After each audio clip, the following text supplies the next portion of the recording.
اللہ کی بارگاہ میں فریاد کے سلسلے میں حضرت امام زین العابدین علیہ السلام کی دعا۔ شروع نام سے اللہ کے جو بڑا مہربان نہایت رحم کرنے والا ہے۔ اے اللہ، میں پورے خلوص کے ساتھ دوسروں سے منہ موڑ کر تجھ سے لو لگائے ہوں اور ہماتن تیری طرف متوجہ ہوں، اور اس شخص سے جو خود تیری عطا و بخشش کا محتاج ہے منہ پھیر لیا ہے، اور اس شخص سے جو تیرے فضل و احسان سے بے نیاز نہیں ہے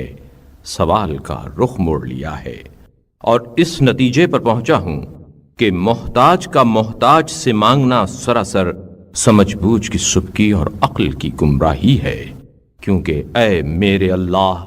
میں نے بہت سے ایسے لوگوں کو دیکھا ہے جو تجھے چھوڑ کر دوسروں کے ذریعے عزت کے طلبگار ہوئے تو وہ ذلیل و رسوا ہوئے، اور دوسروں سے نعمت و دولت کے خواہشمند ہوئے تو فقیر و نادار ہی رہے، اور بلندی کا قصد کیا تو پستی پر جا گرے۔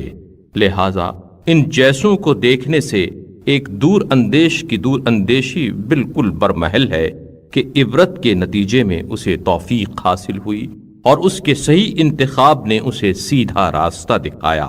جب حقیقت یہی ہے تو پھر اے میرے مالک، تو ہی میرے سوال کا مرجع ہے، نہ وہ جس سے سوال کیا جاتا ہے، اور تو ہی میرا حاجت روا ہے، نہ وہ جن سے حاجت طلب کی جاتی ہے، اور ان تمام لوگوں سے پہلے جنہیں پکارا جاتا ہے تو میری دعا کے لیے مخصوص ہے،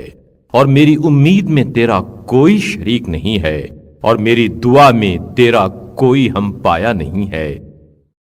اور میری آواز تیرے ساتھ کسی اور کو شریک نہیں کرتی۔ اے اللہ،